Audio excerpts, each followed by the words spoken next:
As we've been talking about some of the other doctrines that pervade the code, we've been talking about economic substance. And I want to talk to you now about what in fact is called the economic substance doctrine. And in order for a person to receive a tax benefit, meaning they're going to be able to deduct it or take a credit, in order for the taxpayer to get a benefit and realize the tax benefit, there has to be an outflow by the taxpayer of economic benefits. So to get the tax benefit, you have to have an outflow of an economic benefit.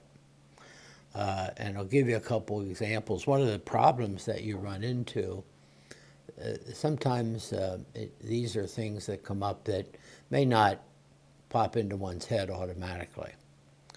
But you know, we're in a country, our tax code, it seems like we feel burdened, and Uncle Sam's dipping his hand into our pockets all the time. And but it's much more loose than it is in a lot of foreign countries. A lot of foreign countries, the government just tells you this is your tax bill, pay it. But in our country, there's a lot of self-assessment that goes on.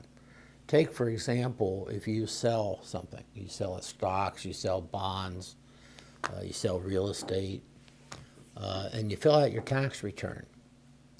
And there'll be, how much did you sell it for? And a lot of times you've received what's called a 1099. You've received a 1099 B, which is generally used for selling stocks and bonds, and there can be other kinds of 1099s.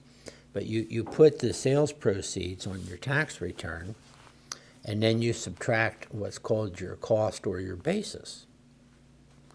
There are a lot of things where there is no record of basis, and it's whatever you tell the government it is.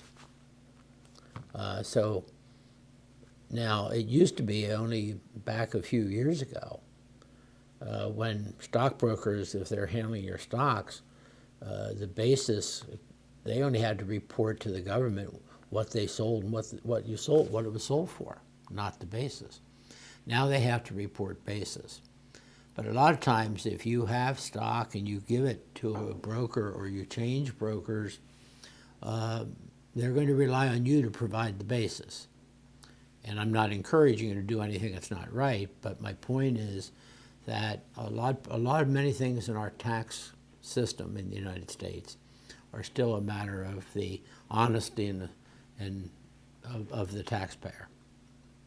Now let me give you an example. It's one of my favorite examples because it gives us the most fits. Let's say that you own some stock and in a company, and you're going to sell it. And of course, you have to report the sale, and you have to report your basis. And I can't tell you the number of times when I've asked the client what is the basis. Sometimes they have a ready answer. And they'll say, well, what do you mean by basis? And I'll say, well, what it was worth when you bought it. And they say, well, I didn't buy it. Oh, well, how did you get it? Oh, I got it as a gift. Well, if you get something as a gift and later sell it, your basis for computing your gain is the donor's basis, the person who gave it to you.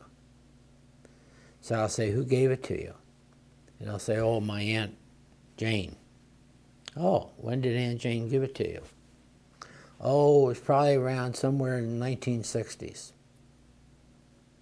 Okay, well, we're sitting here in 2017. Or they might say they inherited it. Well, if you sell something that you inherited, your basis is the basis on the day that the person died.